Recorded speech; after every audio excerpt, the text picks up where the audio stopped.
Satisfações, saudações a todas e a todos. Hoje nós continuamos aí o Estado Novo e, mais especificamente, o fim do Estado Novo. Eh, Já no início dos anos 40, 1940, o governo Vargas já sentia-se muita vontade para comemorar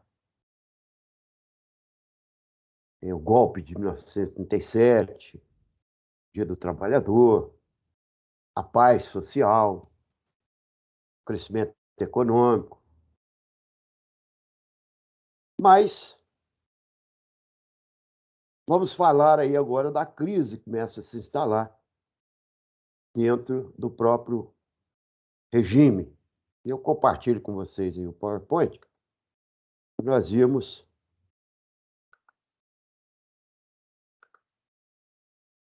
analisando aí, né? Ora, o Estado Novo, quais são as bases de estabilidade do Estado Novo? Primeiro, né?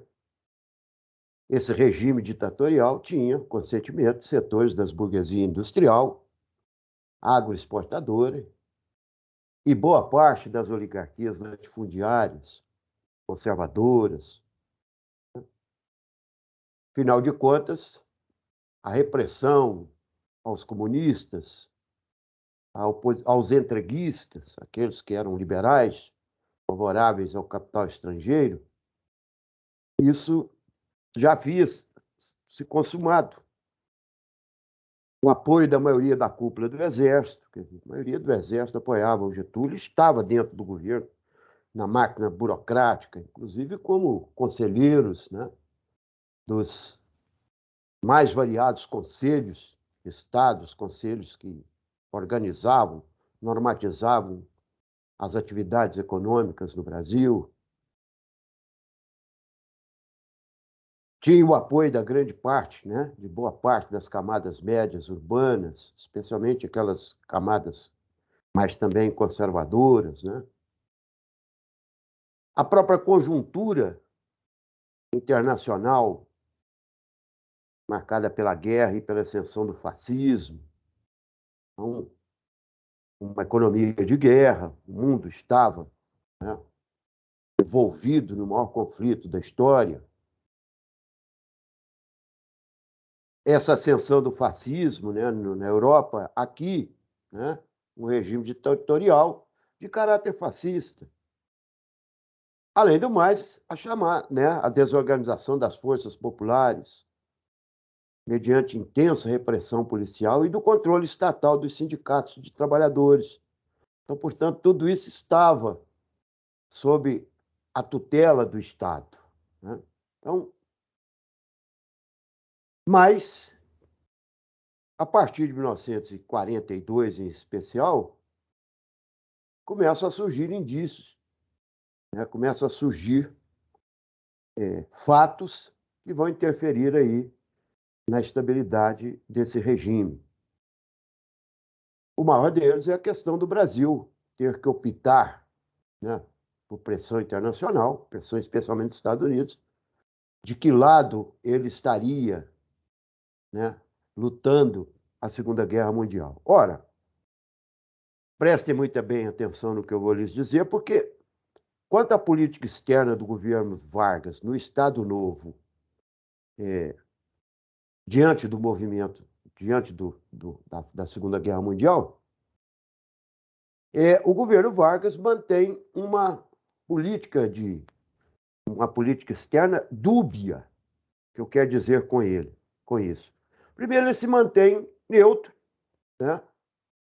Com boas relações diplomáticas com o eixo, né, com a Alemanha, e com boas relações diplomáticas com os Estados Unidos.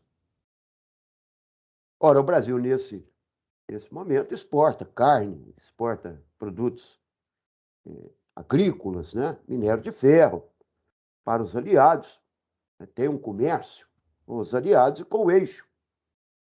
No entanto, a partir de 43, a guerra começa a pender para o lado dos aliados, né? E, portanto, o Brasil se vê obrigado a tomar um lado. E o lado é o lado dos Estados Unidos, né? Inclusive, os Estados Unidos vão fazer um grande investimento na construção da nossa maior siderúrgica, né? Na nossa indústria de ferro, a partir de então, que é o financiamento da construção da Companhia Siderúrgica Nacional. Em contrapartida, o Brasil cedia uma base naval em Natal, no Rio Grande do Norte, para os aliados. A região de Natal é mais próxima ali da região da África, onde as primeiras forças aí dos exércitos americanos, junto aos exércitos ingleses, vão desembarcar e combater os alemães na região do norte da África. Com isso, o Brasil entra ao lado dos aliados, mas isso vai criar uma confusão, porque, na realidade, esses contingentes militares brasileiros, né, os pracinhas da Segunda Guerra Mundial, eles vão combater o fascismo e o nazismo na Europa, mas, em compensação, esse regime estava desenhado por aqui no Brasil, né? Então, você vai criar ali um certo constrangimento nessa cúpula do próprio exército, né? E na própria sociedade que começa a se colocar aí ao lado dos aliados e contra essa neutralidade do Brasil. Então, o Brasil entra na Segunda Guerra e vai lutar lá na Itália, ao lado do exército americano, combatendo os regimes nazifascistas. Ora, e aqui no Brasil começa uma intensa luta pela redemocratização, né? Ou pela democratização. Então, você tem aí o caso já dos manifestos escritos pelas lideranças de oposição que estavam exiladas. Sinto o caso aí, por exemplo, de Armando Moreira Salles e outros, né? Foram expulsos do Brasil, já começam a escrever em jornais, especialmente na Europa, né? Contra esse regime ditatorial no Brasil. O Brasil entra ao lado, né, dos aliados na Segunda Guerra Mundial. Isso cria um clima ali de constrangimento nas Forças Armadas, no sentido de que combatia o fascismo lá fora, mas aqui combatiam regimes autoritários lá fora, mas aqui dentro o regime autoritário estava implantado, né? Bom, em 1943 ainda se esgotava o tempo de uma lei até 1940, governo 43, o governo Vargas teria que convocar um plebiscito para legitimar ou não a Constituição de 1937. Aliados a isso, né, surge aí o chamado Manifesto dos Mineiros, embora fosse um manifesto conservador, né, das elites de Minas Gerais. Ele falava em voto secreto, ele falava em partidos políticos, ele falava em direitos civis garantidos, né? Falava em anistia aos presos políticos.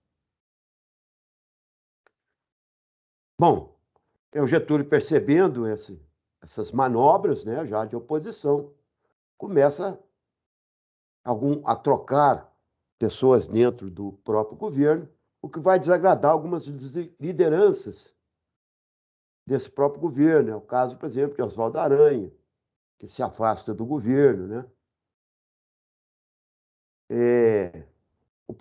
O general Góes Monteiro também se afasta. Quando o presidente Vargas afasta o chefe de polícia do Distrito Federal, Filinto Miller, e coloca o seu irmão no lugar.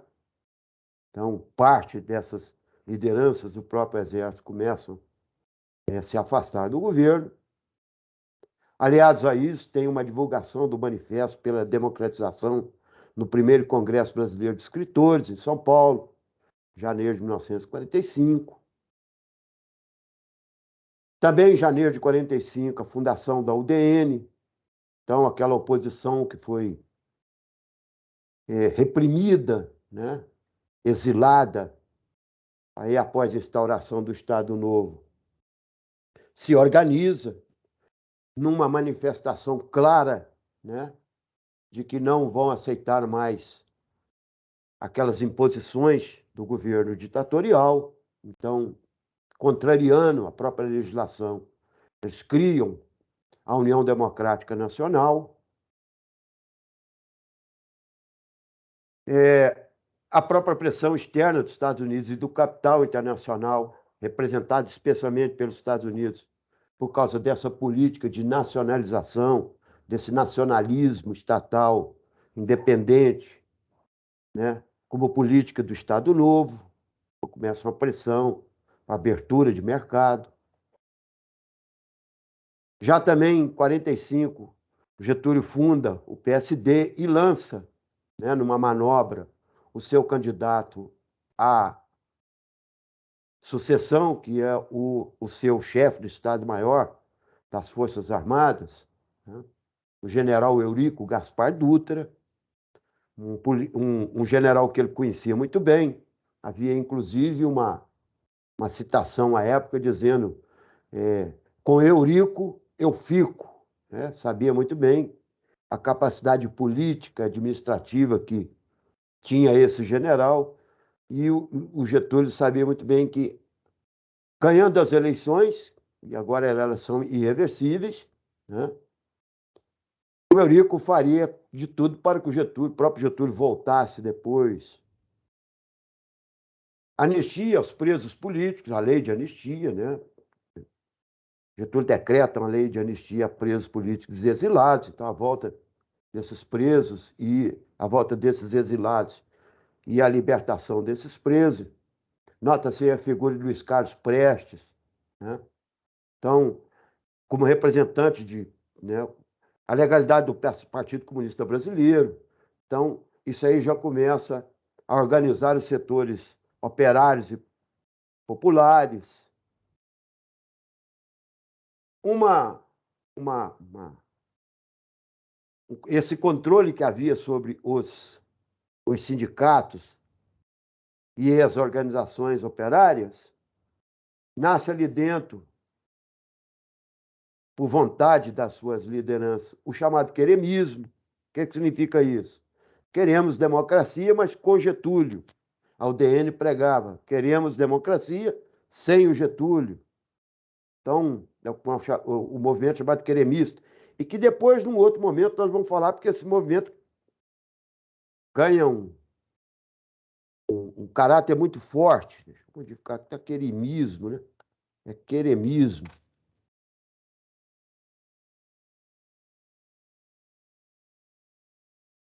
E que nós vamos falar no segundo momento. Então, o Getúlio funda, né, os dois partidos, o PSD e o PTB, numa organização. Eu diria o seguinte: Getúlio funda os dois partidos. Partido PSD, que coliga, né, apresentado ali pelas figuras dessa burguesia nacionalista, dessa burguesia estatizante, latifundiários, né, senhores de terras, agroexportadores. E, por outro lado, também funda o Partido Trabalhista Brasileiro, cuja organização está na mão dessa classe operária pelega, essa classe operária, essa liderança operária permitida e companheira, né, do Getúlio. Então, as eleições são marcadas para março de 1946, com a UDN lançando a candidatura do ex-tenente, agora então brigadeiro Eduardo Gomes, representando essa facção de liberais, entreguistas, nós vamos falar mais à frente, que essas integristas? Ou seja, eram pessoas favoráveis à abertura de mercado, né, para os investimentos estrangeiros, representado especialmente pela burguesia paulista, né? Lançam essa figura, a figura do brigadeiro Eduardo Gomes, e o Getúlio lança o Marechal Eurico Gaspar Dutra, agora é herói de guerra, porque veio, né, era o chefe das Forças Armadas do Brasil lá na Segunda Guerra Mundial. Ele volta aclamado, né, como herói. Mas, numa manobra da oposição e de setores do Exército, e o próprio Eurico Gaspar Dutra participa diretamente desse processo, há um golpe de Estado e a deposição de Getúlio Vargas, no dia 29 de outubro de 1945. O que significa essa deposição do Getúlio? Na realidade, o Getúlio renunciou e, sem julgamentos, né, sem sangue, sem luta, nem nada, o Getúlio simplesmente deixa a presidência da República e vai, inclusive, participar das eleições de 1946 como candidato a senador e a deputado federal, a senador pelo Rio Grande do Sul e deputado federal pelo Rio de Janeiro, e vai ganhar os dois cargos. Ora, assim, a lei das eleições permitia, né? Então, com isso, é o fim do Estado Novo, o fim desse primeiro momento do governo Vargas. Eu fico por aqui. Satisfações. Um abraço a todas e a todos.